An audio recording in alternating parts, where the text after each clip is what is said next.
Hey, this is Sober to Stay's Quick Fix. Today we're talking about the stories that your brain tells and why half of them are lying to you in your own voice. And really, that's the unsettling thing about addiction. It doesn't sound like a demon. It doesn't sound like a villain. It sounds like you. Same vocabulary, same accent, same rhythm. So when your brain hands you a perfectly reasonably sounding case for a perfectly terrible, stupid decision, you assume it's you thinking it. But it isn't. It's a pattern. And it has a name. Psychologists call it cognitive distortions, or maybe in AA they call them stinking thinking, but really just systematic errors in thinking. It's not a break with reality, but a bend in it. The event is real, the feeling is real, but the interpretation gets warped in a direction that reliably makes you suffer more and makes relapse just more likely. Your brain's not trying to kill you on purpose. It's just running on outdated software that never stopped to update. So here are the typical ones that run the recovery show. First up, you got all or nothing thinking. I had one drink, 11 months, gone. No, 11 months are in your nervous system, your routines, your relationships. A slip is a data point, not a reset button. The back to square one voice is a distortion. Square one doesn't exist anymore. Then you have labeling. I relapsed, so I am a relapse. I'm a bad parent. I'm a piece of garbage. That's not honesty, though. That's shame with a name tag. I did this thing and I am this thing are completely different sentences, and only one of them is true. Then you have emotional reasoning. I feel hopeless, so it must be hopeless. This is a really big one. Feelings are real information about your inner state, but they're not really reliable information about the outer world. Having a feeling is not the same as knowing something. Then you got the fan favorite, catastrophizing. I had a craving, I'm losing it. If I can't handle a Tuesday, I'll never make it. A craving is not a relapse. A craving is your nervous system doing exactly what it was conditioned to do. Noticing it without using is actually evidence of the exact strength you think you don't have. Then you have mind reading, classic one. She didn't text me back. She's angry. She's done with me. Maybe, or maybe your phone's dead, or maybe she's in a meeting. Mind reading treats a scared guess as an established fact. And then you act on the guess, which actually usually creates the outcome that you're scared of. Now, here's the part that will actually wreck you. These distortions, they don't travel alone. They come in a wave. And if you remember from the last video, Peck called the mind a map. What your brain in a bad moment is a whole damn cascade. Watch. All right, so your partner doesn't text back for a few minutes. Mind reading, they're mad. Fortune telling. This is how they start pulling away. Catastrophizing. I'm going to lose them. I'll be alone. I can't handle that. Emotional reasoning. I feel terrified. So the threat must be real. And then you get the overgeneralization. I always ruin relationships. Labeling. I'm fundamentally broken. 5 minutes. 6 distortions. From a delayed text to I'm unlovable. And somewhere in that cascade, the voice shows up that says, well, at this point, the hell's the difference? That's the whole mechanism.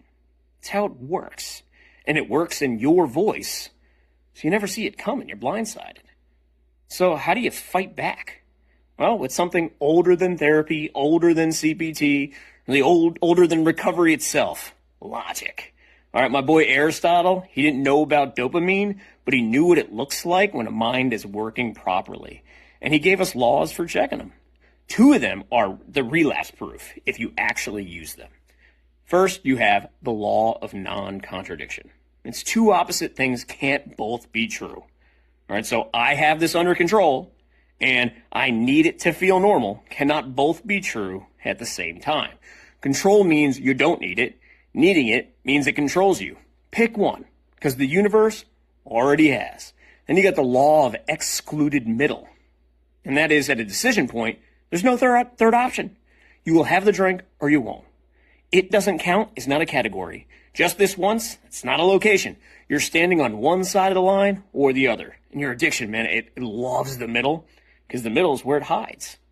And the logical fallacies, your addiction's favorite tricks, 2 that sound really familiar are special pleading, which is my case is genuinely different. Everyone's case is genuinely different, which means nobody's is. If you hear this argument from a friend and raise an eyebrow, raise it at yourself. Then another classic one is sunk cost fallacy, which is I already relapsed tonight, might as well make a weekend of it. The sunk cost is sunk. The next decision is always fresh. The 11 months aren't gone because you had a drink. They're gone only if you keep drinking now. So let's look at the fix, all right? Again, we'll utilize 3 steps. Step 1, catch the story. The story, that's whatever your brain is telling you to get past the decision point without a fight. One won't hurt. I earned this. Nobody would blame me. I'm fundamentally broken anyway. My case is different. That's the story. It's not a thought you're having. It's a pattern you were handed. Your job isn't to argue with it. Your job's to notice and name it. That's the story. It's not a fact. Step 2, name the distortion or the fallacy.